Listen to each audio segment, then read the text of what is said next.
ॐ तव कथामृतं तप्तजीवनं कविभिरीडितं कल्मषापहं श्रवणमङ्गलं श्रीमदाततं भुवि गृह्णन्ति ये भूरिदा जनाः। 22 अक्टूबर 1882, परिच्छेद 11 या अध्याय 11। और यहाँ श्री श्री ठाकुर श्री श्री रामकृष्ण देव महेंद्र बाबू को निमित्त करके ये विशेष रूप से आध्यात्मिक जगत के 3 प्रमुख प्रवाह धारा ही कह सकते हैं जो हमारे सामने प्रस्तुत करते हैं। एक है साकार अथवा निराकार चिन्मय मूर्ति ध्यान, और तीसरा मात्र ध्यान। तो ये जो साकार अथवा निराकार यानी सिर्फ भारतीय तत्वज्ञान में यह अपने आप में एक बहुत बड़ा सुंदर दार्शनिक विचार है। सच तो यह है कि हमारे ऋषि मुनि उन्होंने जब उस परम सत्य की खोज करना शुरू किया तो वो परम सत्य की खोज करने के पीछे मूलतः एक विचार, एक आध्यात्मिक स्पृहा का सतत उनके मन में जो वो स्पृहा जिस प्रकार से मंथन कर रही थी, मंथन करना यानी सिंपल भाषा में कहना है तो चैन से बैठने नहीं दे रही है वो, और बार बार मनुष्य के जीवन के कुछ मूलभूत विचारों की तरफ वे उसको या उसकी सोच को, उसकी बुद्धि को खींच कर ले जा रही हैं बार बार। और यह मूलभूत बातें क्या हैं जिसके अंतर्गत उसका जो अपना निरीक्षण है, यानी उस युग में भी ये जो लोग थे जिनके अंतःकरण में यह स्पृहा, यह जिज्ञासा, जिज्ञासा का अर्थ होता है जानने की इच्छा। तो क्या जानना है भाई? तो वो लोग देख रहे हैं कि भूख लगी है तो सामने जो वृक्ष लगा है उसके फल खा लेते हैं, तो फल खाने से एक क्षुधा तृप्ति होती है। बहुत ज़ोर से बरसात आ रही है, भीग जा रहे हैं, जिसके फलस्वरूप उन्होंने सोचा कि कोई प्रोटेक्टिव जगह होनी चाहिए और इस तरह से शायद पत्थर पे पत्थर रखकर प्रथम वास्तु की निर्मित हुई होगी। तो इस प्रकार मनुष्य को एक तरफ जैसे उसकी ज़रूरतों का एहसास और इस ज़रूरतों को पूरी करने की जो एक प्रबल इच्छा, उस प्रबल इच्छा के साथ साथ अपने भविष्य को सुरक्षित रखने की एक भावना, इस प्रकार एक के बाद उसके जीवन में ये जो जानने की इच्छा जाग उठी थी, जिसके फलस्वरूप ही भौतिक जगत के हर एक वस्तु को लेकर वह एक प्रकार से गवेषणा करने लगा, खोज करने लगा कि ये सब जो मैं देख रहा हूँ इससे मुझे क्या सुख मिल सकता है और अधिक से अधिक सुख मुझे कैसे मिलेगा। प्रैक्टिकली ये जो अंग्रेज़ी में एक कहावत है कि need is the mother of invention, सच तो यह है कि यह प्रिंसिपल हमारे ऋषि मुनि ने या यूँ कहिए आदि पुरुषों ने उसके ही आधार से उनकी जो ज़रूरतें थी, लेकिन इंसान क्या सिर्फ ज़रूरतें पूरी हो जाने के बाद लक्ष्मण रेखा खींच लेता है, चुपचाप बैठ जाता है। अगर हम हमारी ही ज़िंदगी की तरफ अगर कुछ झांक कर देखें तो हमको पता हो जाता है कि सिर्फ ज़रूरतें पूरी हो जाने से ही मनुष्य एक तरह से तृप्त नहीं हो रहा है। उसको फल खाकर अगर उसकी क्षुधा तृप्ति होती है तो कहीं न कहीं से उसके मन में चिंता आ ही जाती है, क्योंकि अनुभव ही उसको सिखा देता है कि दूसरे तीसरे दिन जब वृक्ष पर फल तोड़ने जाता है तो कच्चे फल उसे मिलते हैं जो मीठे नहीं होते, जिसको खाने की इच्छा नहीं होती। तो उसके फलस्वरूप वह निश्चित तो यह सोचेगा ही ना कि मुझे कल के लिए, कल भी तो मुझे भूख लगेगी, कल भी तो मुझे क्षुधा तृप्ति के लिए कुछ फल, कुछ जुगाड़ करना पड़ेगा, कुछ लाकर रखना पड़ेगा, या कहाँ से वो मुझे प्राप्त मिले इसका संधान मुझे खोजना पड़ेगा। तो मनुष्य में एक तरह से सुख उपभोगने की भावना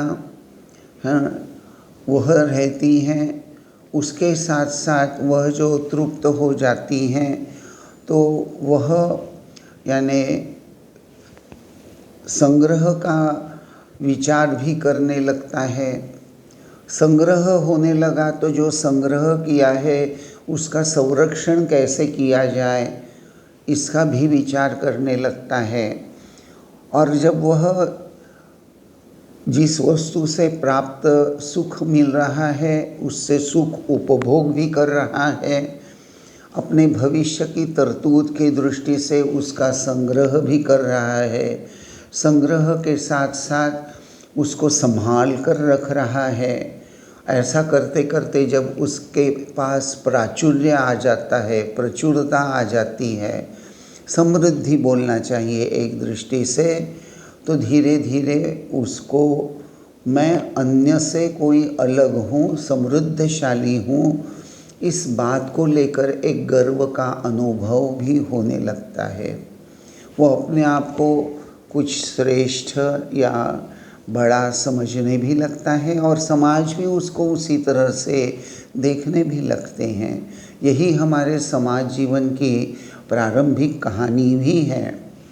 लेकिन ये जो ऋषि मुनि हैं उन्होंने देखा, उन्होंने शायद मनुष्य को वृद्ध अवस्था में परिवर्तित होते देखा। उन्होंने यह अनुभव किया कि जिन इंद्रियों के सहारे हम सुख का उपभोग करते हैं वे इंद्रियां ही धीरे धीरे उम्र के साथ साथ काम करना बंद कर देती हैं। शरीर बदलता जाता है। एक नौजवान धीरे धीरे वृद्ध होकर पूरा शरीर झुर्रियों से शायद उसका भर जाता है, काले केश सफ़ेद हो जाते हैं, आँखें मंद हो जाती हैं, दृष्टि कम हो जाती है अर्थात। और एक दिन देखता है कि वो आदमी चल बसा, अर्थात वो चल बसा यह तो एक एक्सप्रेशन है। उस वक्त उन्होंने देखा कि अरे ये आदमी कल तो बातें कर रहा था और आज बात नहीं कर रहा है, ये बस एक जगह पड़ा हुआ ही है। और जब उन्होंने देखा कि धीरे धीरे उसका शरीर मिट्टी में मिल गया है एक तरह से, तो कभी कोई यंग जवान लड़का भी मृत्यु के वेदी पर चढ़ जाता है, कभी एक बूढ़ा भी चढ़ जाता है। तो उन्होंने, वह आदिमानव ने यह भी तो अनुभव किया कि ऐसे कोई ज़रूरी नहीं है कि एक लंबी आयु जीने के बाद ही मनुष्य मृत्यु को प्राप्त होगा। कभी कभी नवजात शिशु भी 2 दिन में 4 दिन में मृत्यु को प्राप्त हो जाता है, तो कभी 18 साल 20 साल का नौजवान। और मृत्यु का कारण तो कुछ भी हो सकता है। यह सब उसके निरीक्षण शक्ति ने ऑब्जर्व किया, जान लिया और उसको मूलभूत प्रश्न आ गया कि इसमें कुछ तो था। जब तक वह था तब तक यह सचल था, जीवित था, लेकिन कुछ तो चला गया जो जाने के पश्चात इसका शरीर भी मिट्टी हो जाता है। तो वो क्या है, क्या चला जाता है? क्योंकि कुछ तो चला जाता है ज़रूर। जो चला जाता है वो दिखाई नहीं देता, लेकिन उसका जो इफ़ेक्ट है you can not really see. यानी एक लड़के ने जो मुझे प्रश्न किया कि महाराज, we know that the body can be preserved by applying chemicals and the mummies are made like that. तो मैंने कहा yes my boy, the mummies are made, but the mummies are not so beautiful as they were beautiful in their living form.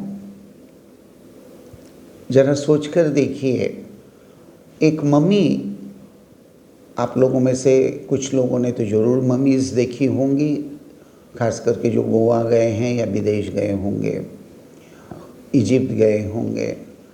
तो mummy's शरीर को preserve करने की एक process शायद मनुष्य ने खोज कर निकाली भी। लेकिन उस युवा लड़के को मैंने ये पूछा कि उस मम्मी को देखकर उसके ज़माने की ताजगी या बुढ़ापे का जो एक बुढ़ापापन है, झुर्रियों भरा चेहरा।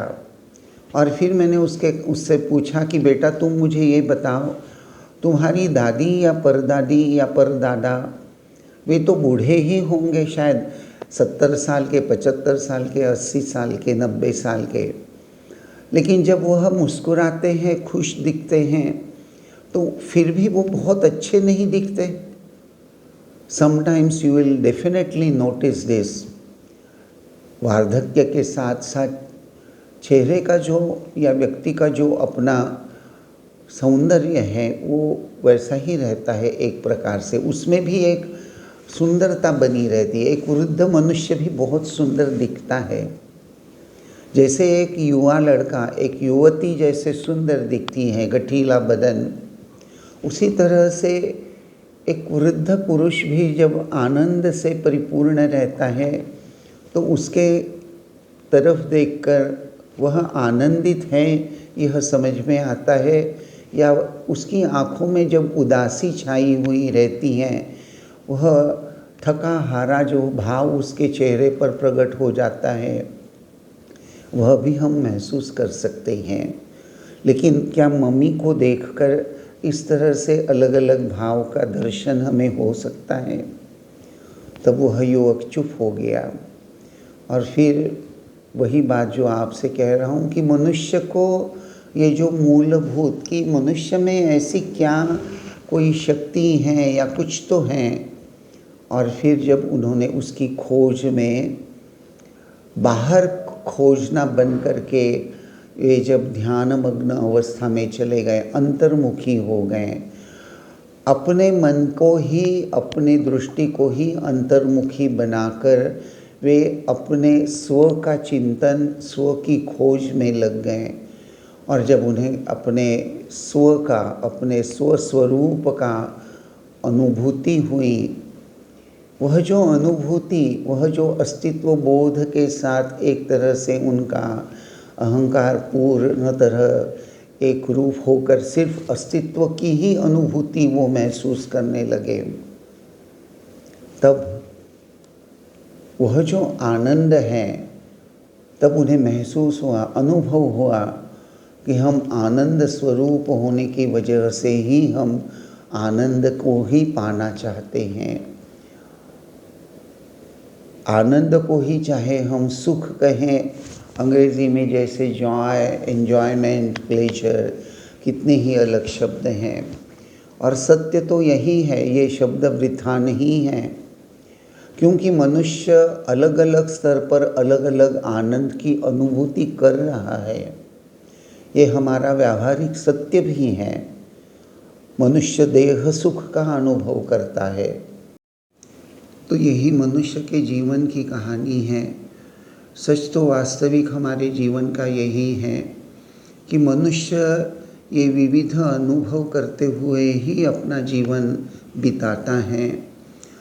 अपने अपने स्तर पर उसे यह सुख अनुभव में आता है और ये जो मैं बता रहा था कि अंग्रेज़ी में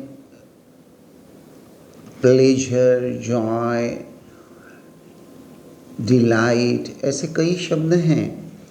वैसे हमारे रीजनल लैंग्वेज में भी आनंद, सुख, ये सब अलग अलग शब्द हैं, लेकिन उसके आधार से कुछ सुख के अलग अलग पहलू हमको, आयाम जिसको कहते हैं, उसका ही एक एक्सप्रेशन होता है।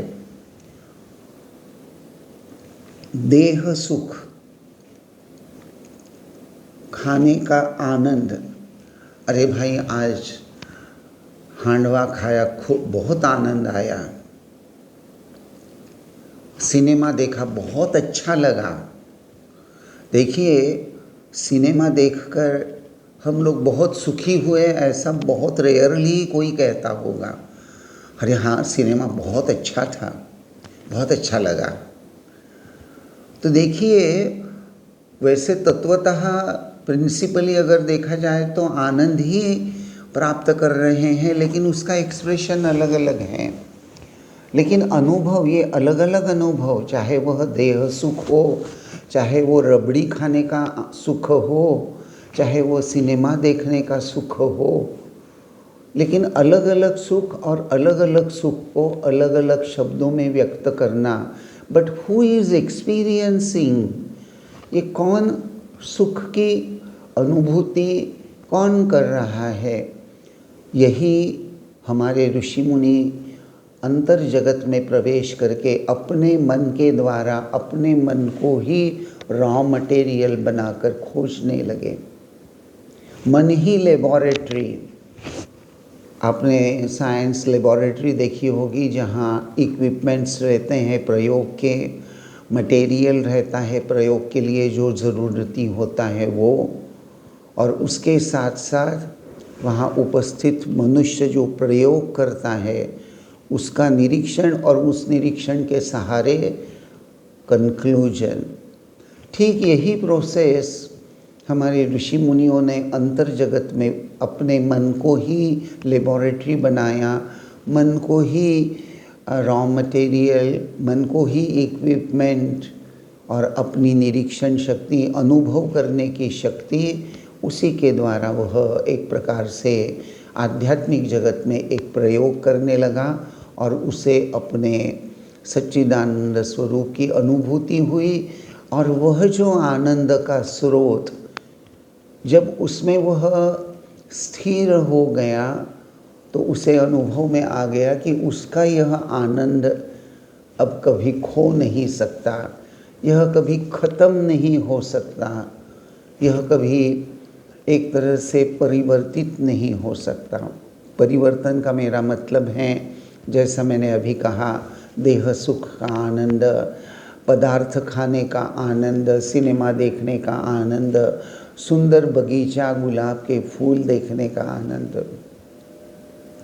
आप अगर कश्मीर जाते हैं, खास करके समर सीज़न में, तो गुलाब के फूल वगैरह बहुत सुंदर खिले हुए बगीचे देख लेंगे। तो ये सब जो हैं, यही बात, और उन्होंने देखा कि ये सच्चिदानंद का कोई रूप नहीं होता। और इसीलिए हमारे सनातन धर्म में ये जो अनुभूति से यह तत्वज्ञान, यानी इस अनुभूति के आधार से यह अनुभूति कैसे प्राप्त हुई, यह मुझे दिव्य आनंद कैसे प्राप्त हुआ, और यह दिव्य आनंद सभी लोगों को, अन्य लोगों को भी प्राप्त होना चाहिए, और उसे एक मार्गदर्शन होना चाहिए। इसलिए कुछ हमें एक तरह से किसी न किसी को सिखाते जाना चाहिए, और इसी तरह से वे दूसरों को इस आनंद की प्राप्ति की प्रोसेस सिखाने लगे। और उस समय शायद आज के जैसे स्याही यानी इंक और पेपर उपलब्ध नहीं थे, उसकी खोज नहीं हुई थी, उसका गवेषणा नहीं हुई थी। तो ओरली यानी गुरु जो है, जिन्होंने अनुभव किया है, जो ऋषि मुनि मननाथ, जो मनन करते हैं, मनन के द्वारा जिन्होंने अंतर जगत में प्रवेश करके इसको अनुभूति में लाया है, तो वे जब समझाने लगे तो भाषा में उन्होंने समझाया और सामने वाले से वह मुखस्थ करवाया, कंठस्थ करवाया, और फिर वह कंठस्थ होने के बाद उसे मेमोराइज हो जाने के बाद उसके आधार से वह नया व्यक्ति भी, वह शिष्य भी साधन भजन में डूब गया। देखिए, आप उपनिषद अगर पढ़ें, अध्ययन करें, तो शिष्य जो ऋषि को प्रश्न करता है कि किसकी प्रेरणा से मेरी आँख देखते हैं या मेरे कान सुनते हैं, किसकी प्रेरणा से? बड़ा अजीब सा प्रश्न है। देखिए, किसकी प्रेरणा से, यानी आँखें तो देख रही हैं, लेकिन उसके पीछे प्रेरणा के रूप में देखने की इच्छा रखने वाला, देखकर जो निरीक्षण होगा उसका एनालिसिस करने वाला, ऐसा कुछ तत्व होना चाहिए। वह कौन है, यह जानना चाहता है यह शिष्य। इसी को मैं मूलभूत प्रश्न या मूलभूत इंक्वायरी, जिसके फलस्वरूप यह जो अनुभूति हुई, जो किसी रूप में नहीं हुई, श्री रामकृष्ण देव जगन माता के सामने, अर्थात पाषाण की मूर्ति के सामने रो रो कर, नाक घिस घिस कर दिन रात प्रार्थना किए जा रहे हैं, एक जप की और व्याकुल होकर प्रार्थना की साधना, यही उनकी प्रारंभिक साधना का स्वरूप भी है।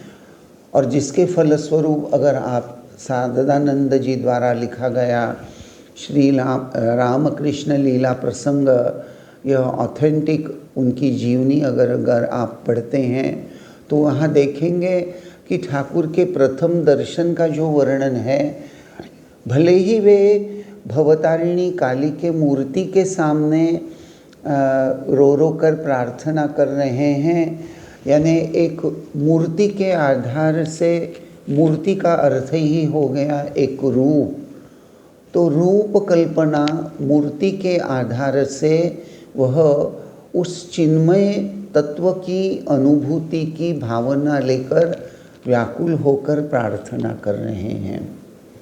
और फलस्वरूप उन्हें जगदम्बा का जो दर्शन होता है, उसका जो वर्णन आता है, तो उन्होंने देखा कि एक अथांग ज्योतिर्मय समुद्र, जिनकी बड़ी बड़ी लहरें आगे आगे बढ़ती हैं और अंत में श्री रामकृष्ण उस दिव्य ज्योति के लहरों में, सागर में डूब जाते, एक रूप हो जाते हैं।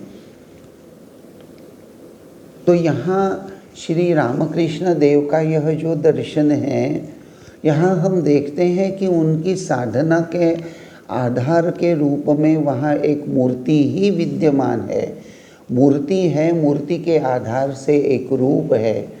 सामने भवतारिणी काली की मूर्ति, जो भगवान शिव पर अपना एक पाँव रखकर खड़ी हैं, जिह्वा बाहर आई हुई हैं, कमर में हाथों का कमरबंद लगा हुआ है, गले में मुंडमाला है। ये सब रूप कल्पना है, ये रूप हैं। लेकिन श्री रामकृष्ण देव का प्रथम दर्शन अगर हम देखते हैं तो वह न वहाँ कोई रूप है, न कोई मूर्ति है, या मूर्ति का चिन्मय होना है। वहाँ तो एक तरह से ज्योतिर्मय सागर बस यह एक एक्सप्रेशन है, अर्थात निर्गुण निराकार का दर्शन, जिसका कोई ठोस रूप नहीं है, कंडीशनड रूप नहीं है।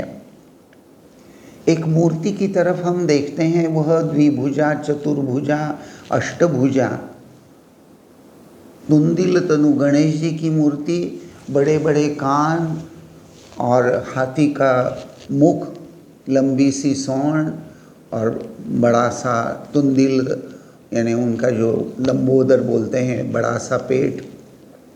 यह एक रूप, शंख चक्र गदा पद्मधारी भगवान विष्णु। जब भगवान कृष्ण का जन्म हुआ भागवत में वर्णन पढ़िएगा आप, वसुदेव देवकी को द्विभुजाधारी सांवले कृष्ण का दर्शन नहीं हुआ एक्चुअली। वहाँ जो दर्शन है वह शंख चक्र गदा पद्मधारी विष्णु का दर्शन हुआ है। भगवान विष्णु बालक के रूप में वहाँ जो जन्म ले चुके हैं। देवकी जी प्रार्थना करती हैं कि प्रभु ये नहीं, और फिर बाद में मैं भागवत का वर्णन करने नहीं जा रहा हूँ, लेकिन यही बात आपके सामने प्रस्तुत करना चाह रहा हूँ कि श्री रामकृष्ण देव ने महेंद्रनाथ गुप्त को निमित्त बनाकर ये जो साकार अथवा निराकार, तो क्या मनुष्य को साकार की उपासना करना चाहिए या निराकार की? सत्य तो यह है कि डायरेक्टली निराकार की उपासना करने का जो एक अधिकार लगता है, एक क्षमता लगती है, वह सर्वसामान्य लोगों में होने की संभावना बहुत कम रहती है। और इसीलिए सर्वसाधारण मनुष्य को रूप के आधार से परम तत्व की ओर ले जाने की जो पद्धति है, उसीलिए मूर्ति ध्यान या मूर्ति पूजा हमारे समाज सनातन धर्म में प्रतिष्ठित की गई है।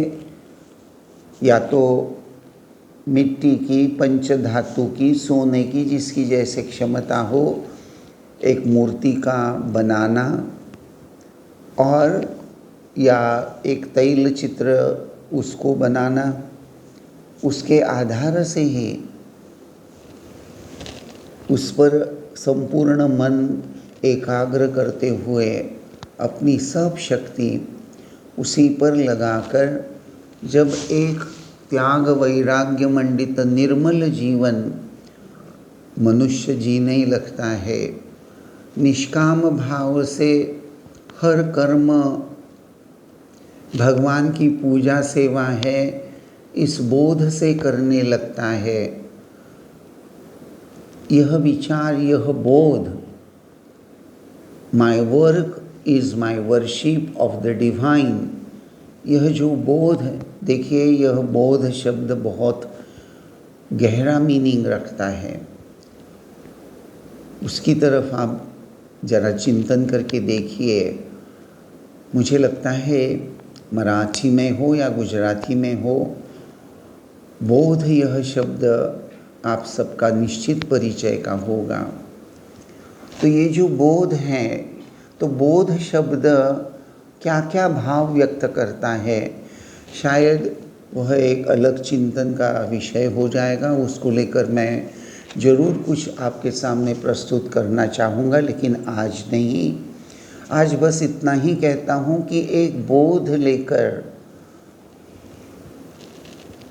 ये जो कर्म मैं कर रहा हूँ, ये कर्म, इससे मुझे कोई फल प्राप्ति नहीं करनी, वह मैं उद्देश्य नहीं रखता।